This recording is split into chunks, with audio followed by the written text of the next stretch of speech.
अरे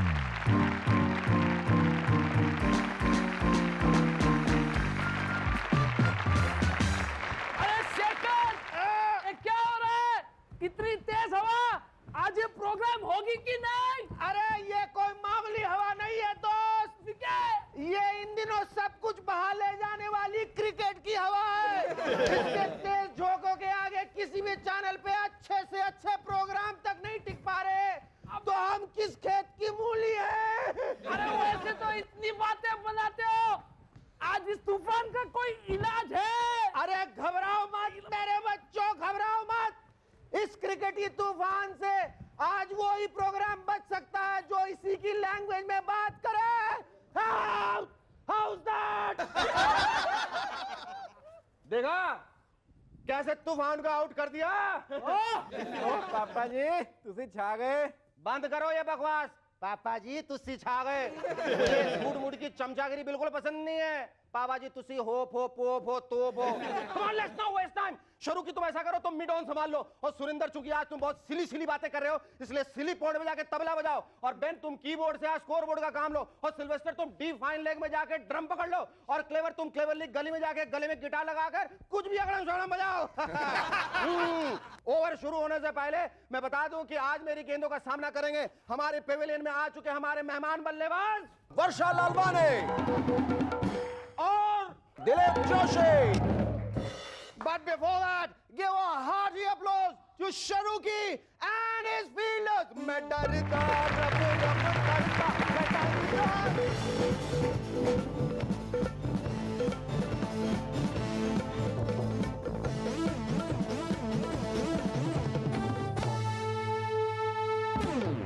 Hello and welcome back. I'm SS and you're watching MNS.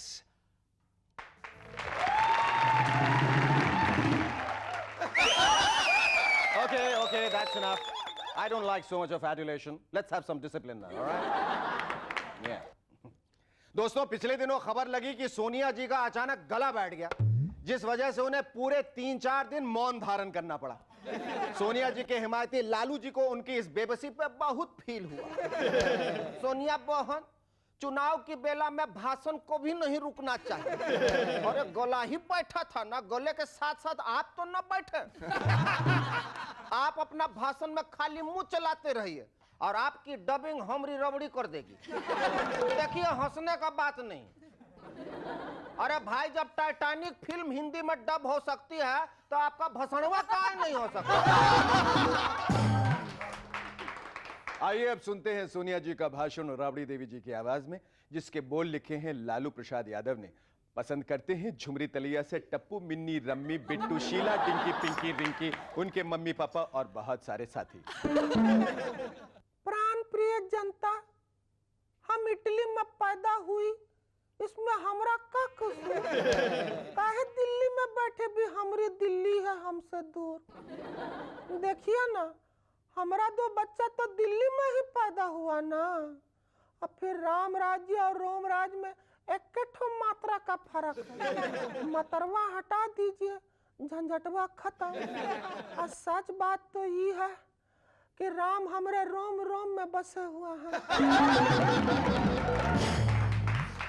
1999 को international senior citizen year घोषित होने के बाद फिनलैंड वालों ने वहां के बुजुर्गों के लिए अनोखे समारोह आयोजित करने शुरू किए हैं, जिनमें खाने पीने और नाच गाने के साथ साथ एक वायग्रा भी दी जा रही है। इसके बाद होने वाले हंगामे का आप खुद ही अंदाजा लगा सकते हैं। यह खबर सुनते ही कल्लू राम के पिताजी ने उसे जोर से पुकारा, बेटा कल्लू, मेरी हरिद्वार की टिकट कैंसिल करा दीजिए, गंगा स्नान को फिनलैंड घूमने के बाद ही करूंगा। जाने ऐसी कौन सी वजह है कि इन दिनों पूरे देश में जेल या पुलिस हिरासत से कैदियों के भाग जाने की वारदातें बहुत बढ़ रही। मैं बताता हूं भाई, चुनाव नजदीक आ रहे हैं ना, ऐसे में भला ये लोग अंदर ही बंद रहेंगे तो पार्टियों का काम कौन करेगा? बंबई में कोंकण रेलवे स्टाफ को इन दिनों खूब जोर शोर से कराटे सिखाया जा रहा है। आने वाले दिनों में कोंकण रेलवे स्टेशनों पे अनाउंसमेंट कुछ यूं हो सकती है,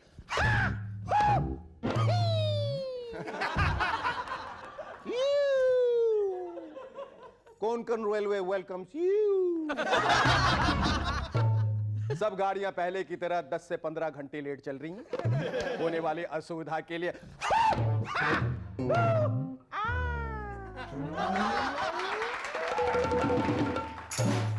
बेटिकट यात्री होशियार, नहीं तो फ्लाइंग किक्स मिलेगी। एक दिन यह भी हो सकता है कि हमें कोई आदमी कोंकण रेलवे स्टेशन के आसपास सर से पांव तक पट्टियों में लिपटा दिखे और हमें अपना एक्सपीरियंस बताए। कुछ नहीं भाई साहब, मैं तो सिर्फ इंक्वायरी के लिए गया था, पूछने ट्रेन के बारे में।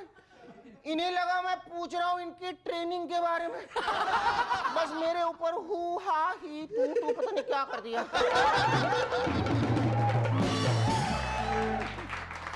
सोनिया जी के साथ ये क्या हो गया? पवार जी के बदले पैतरे को देख के सोनिया जी ने शेक्सपियर वाली फेमस लाइन यूट्यूब ब्यूटस का हिंदी में अनुवाद करवा के जरूर कहा होगा, अरे बांकेलाल जी आप भी। मैडम ये सारा कसूर उस मुई चाय का ही है जिसे चेन्नई में पी गए शरद पवार जी ने दिल्ली में ये गुल खिलाए। और ऊपर से गुस्ताखी देखिए कि 2 टी बैग संगमा जी और तारिक अनवर को भी पेश कर दिए। मैडम पवार जी के जल्द से जल्द तलाशी ले लीजिए, क्या पता कुछ और वैसे ही टी बैग्स वो अभी भी छुपाए बैठे हो। कांग्रेस में आए इस संकट से सुश्री ममता बनर्जी बहुत खुश हुई और जोश में आके उन्होंने पवार, संगमा जी और तारिक अनवर को नए नाम दे डाले, अमर अकबर एंथनी। वाकई में अनहोनी को होनी कर दिखाया है इन कांग्रेसी अमर अकबर एंथनी ने। लेकिन ममता जी, अगर आपको नाम फिल्मी ही रखने थे तो त्रिदेव क्या बुरा था? नहीं, एक नाम से ही तीनों कवर हो जाते और अखबार में स्पेस की भी बचत होती। एक खत से कांग्रेस हिली हिली हिली, सोनिया जी पे गिर पड़ा आसमान। खुल के सामने आई सच्चाई, चूर चूर हो गए अरमान। जिनके होंगे एम्बिशंस अपार, जिनके कारण होंगी इस्तीफों की भरमार, करेंगे जो मिलके कांग्रेस का बंटाधार, वो कहलाएंगे संगमा, तारिक और Pawar.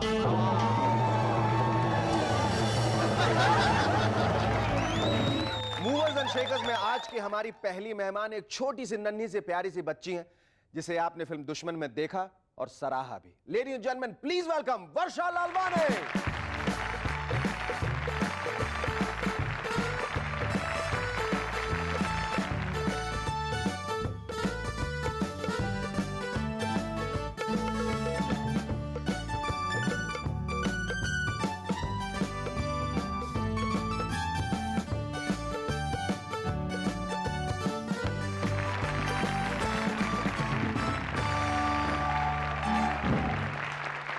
Thank you for coming on our show. ये बताओ तुम्हारे काले घने खूबसूरत बालों का राज क्या है? क्या लगाती है उसमें? मैं head and shoulder. Head and shoulder? बाकी लोग जो हेड एंड शोल्डर लगाते हैं वो सारे हेड के बाल शोल्डर्स पे आ जाते हैं, पता है? अच्छा, जब तुमने फिल्म दुश्मन की थी तब तुम कितनी छोटी थी? अभी तुम्हारी क्या उम्र है? अभी मैं अभी 7 साल की कंप्लीट हुई हूँ। कंप्लीट हो गई। फिल्म दुश्मन के लिए आपका सिलेक्शन, आपने काजल की छोटी बहन का रोल किया उसमें? हाँ। हाँ?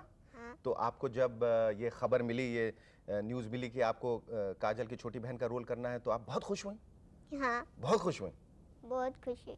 वर्षा, आप जब पहले दिन शूटिंग के लिए गई थी हाँ। तो आपको कैमरे के आगे क्या क्या कहना पड़ा था, वो आपको याद है? आपको डायलॉग याद है? सुना सकती हैं? हाँ। हाँ, सुने। पहले दिन जब मैं गई थी ऊपर दीदी के रूम में गई। अच्छा। दीदी के तकिए में से देखा, मैंने बॉयफ्रेंड का फोटो था तो मैंने मम्मी को बताया। मैं नीचे भागी, मम्मी को बोला कि मम्मी देखो दीदी के तकिए में से क्या मिला, बॉयफ्रेंड का फोटो। ओहो। अच्छा, फिर आपने तनुजा से पूछा कि ये बॉयफ्रेंड का मतलब क्या होता है? क्योंकि मुझे तो नहीं मालूम, गर्लफ्रेंड बॉयफ्रेंड मैं तो नहीं जानता। आप जानते हैं बॉयफ्रेंड का मतलब क्या होता है? नहीं ना, ऐसे बोल दिया।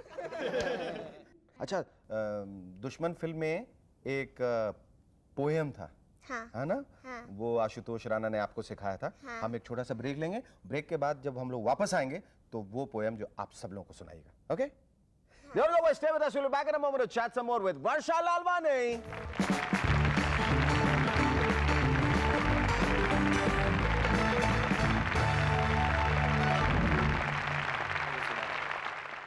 Hello, welcome back to M&S once again. वर्षा, अब हम लोग जितने लोग हैं यहाँ सब तैयार हैं आपका पोएम सुनने के लिए। सुनाइए। एक पेड़ पर 3 चिड़ी, छोटी मंजली और बड़ी, बड़ी चिड़िया का हुआ शिकार, बिखर गया सारा परिवार।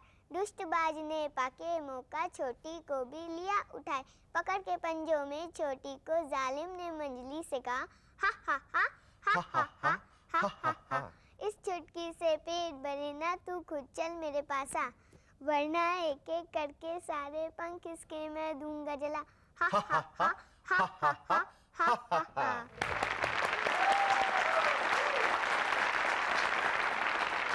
मैंने तो सुना है कि तुम रोज शीशे के आगे जाके खड़ी हो जाती हो और खूब सजती हो, संवरती हो, खूब मेकअप लगाती हो। हाँ। हाँ? रोज करती हो सवेरे सवेरे? पहले तो ये बताओ तुम्हारे दांत कैसे टूटे? हाँ? लड़ाई की थी किसी से? खुद ही टूटे। खुद ही टूट गए? बड़ी होकर तुम क्या बनना चाहती हो? बड़ी होकर काजोल। बड़ी होकर काजोल बनना चाहती हो? हाँ। क्यों, काजोल बहुत पसंद है तुम्हें? हाँ। हाँ? मतलब तुम एक्ट्रेस बनना चाहती हो? हाँ। एक्ट्रेस ही बनोगी और कुछ नहीं बनोगी? नहीं, और डॉक्टर भी बनना चाहिए। डॉक्टर भी बनोगी? मैंने आधे दिन सुबह से दोपहर तक एक्ट्रेस रहोगी, दोपहर से रात तक डॉक्टर। हाँ? और शाम में भी कुछ करना चाहती हो? नहीं। नहीं, कुछ नहीं। अब ये बताओ कि तुम्हें दुनिया में सबसे अच्छा एक्टर कौन लगता है?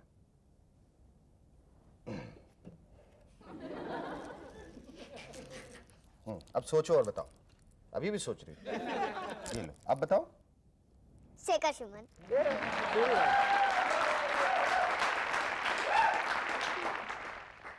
अब तुम मुझसे ही पूछो, मैं भी कुछ जवाब दूंगा। पूछो मुझसे। आपको इस दुनिया में कौन अच्छा लगता है? अरे कुछ तो दो। और दो। Shekhar Suman. Thank you, Varsha. It was lovely talking to you. Our second guest on M&S tonight is an actor who's fast climbing the popularity chart with his roles in films and serials both. Ladies and gentlemen, please welcome Dilip Joshi.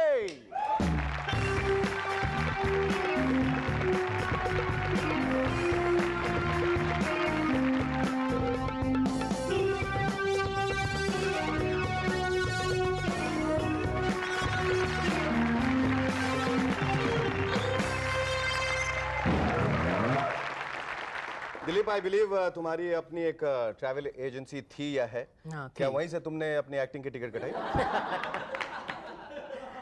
नहीं, acting की ticket तो काफ़ी पहले cut चुकी थी। अच्छा। जब मैं छोटा था, चिल्ड्रंस प्ले वगैरह किया करता था। हाँ, मैंने ऐसे सुना कि 12 वर्ष की उम्र से तुम गुजराती थिएटर रंगमंच से जुड़े रहे हो। या इट्स ट्रू। या कब तुमने ये सोचा कि मुझे अब ये ट्रांजिशन जो है जरूरी हो गया? एग्जैक्टली इन 90 बिकॉज 5 साल 85 to 90 I was in travel agency और मुझे लगता था कि यार ये लग्जरी कोचेस का बिजनेस था। हर बार मुझे लगता था यार ड्राइवर के साथ मैं मगजमारी कर रहा हूँ यार, इसके मैं क्यों? मैं गलत जगह पे बैठा हूँ, मैं I don't belong here.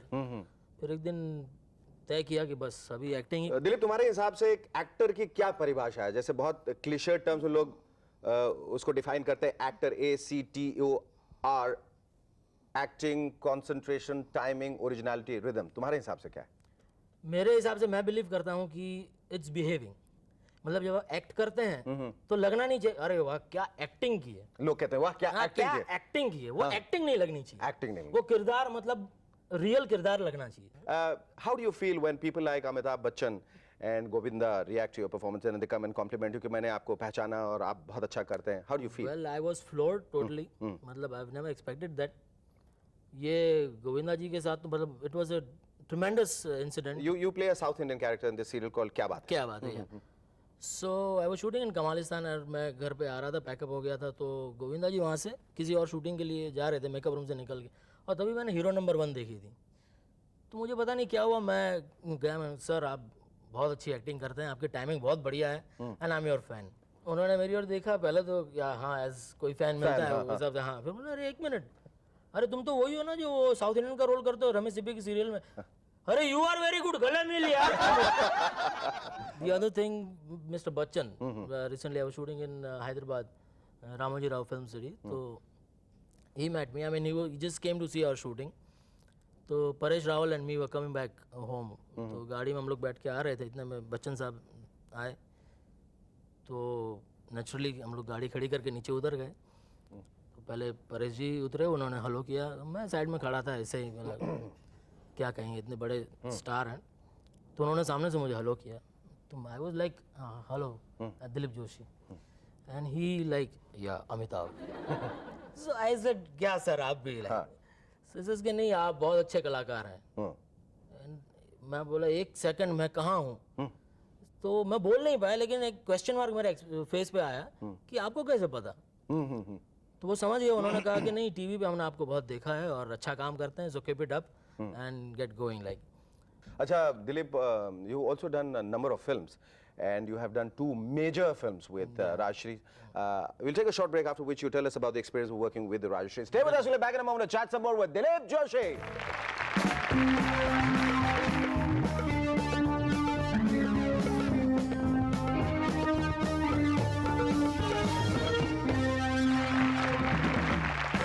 Hello, welcome back to M&S once again. Dilip, you're talking about your film career, your film assignments, and your the fact that you have done 2 films with Rajshri. Yeah. ये क्या वजह है कि Rajshri ने आपको repeat किया? Actually, I had done Pratighat earlier, in which Suraj Barjate was third or fourth assistant to अच्छा. N. Chandra. तो मुझे पता नहीं, वो सॉफ्ट एकदम से चुपचाप रहते थे, अपना काम बहुत करते थे. unassuming, बहुत डाउन टू अर्थ है. तो मुझे लड़का अच्छा लगा, मतलब ये दोस्त बनाने जैसा है. तो धीरे धीरे मैंने दोस्ती बढ़ाई उनसे.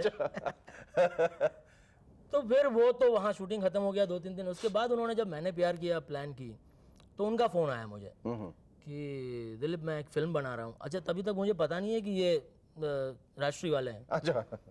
तो मैंने कहा हाँ जी बिल्कुल सूरज जी, मैं और तभी तो ये एज अ शौकिया तौर पे था. तो बोले देखिए मैं आपको पहले बताया, एक नौकर का रोल है, ज़्यादा बड़ा नहीं है. ऐसे नहीं, कोई बात नहीं है, चलेगा, चलो करते हैं एज ए एक्सपीरियंस के लिए. तो बोले ठीक है. बोले कहाँ मिलना है. बोला आप आइए राजश्री की ऑफिस. अच्छा, बोले राजश्री वाले प्रोड्यूस कर रहे हैं. बोला बहुत अच्छा है, वेरी गुड. तो मैं वहाँ पहुँचा. तो पहुँचने के बाद पता चला कि भैया ये तो कुछ गड़बड़ है. सूरज बरजाता तो खुद मालिक. अच्छा. So it was very sweet of him. And like उसके बाद जब हम आपके कौन वो प्लान कर रहे थे, तो वापस उन्होंने फ़ोन किया कि दिलीप इस बार मैं एक और फिल्म बना रहा हूँ और आपके लिए रोल है. By that time I mean I had taken acting as my profession.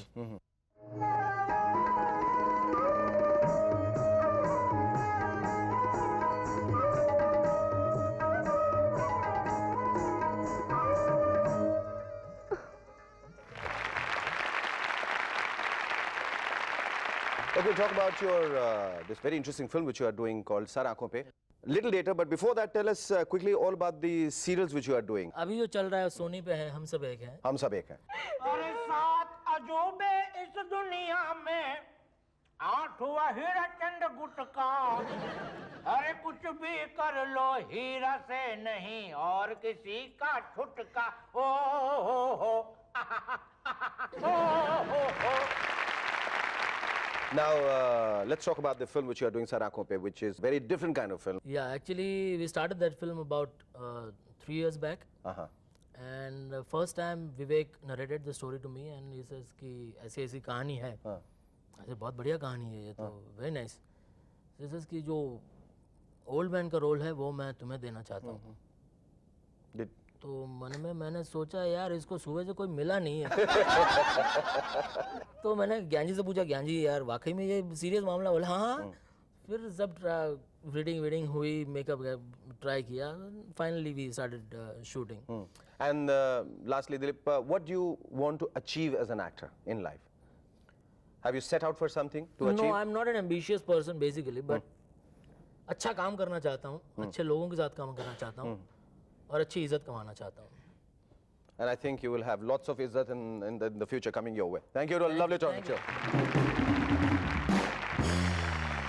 आज का ये खत भेजा है मिस पल्लवी भाटिया ने, चंडीगढ़ से. लिखती हैं, अदालत में एक बच्चे को जज साहब ने पूछा, बेटा क्या आप मम्मी के साथ रहना चाहते हो? बच्चा बोला नहीं. जज साहब ने पूछा क्यों? क्योंकि मम्मी मुझे बीट करती हैं। जज साहब ने पूछा तो क्या डैडी के साथ रहना चाहते हो? नहीं, डैडी भी मुझे बीट करते हैं। तो किसके साथ रहना चाहते हो? इंडियन क्रिकेट टीम के साथ। क्यों बेटा? क्योंकि वो किसी को बीट नहीं करते।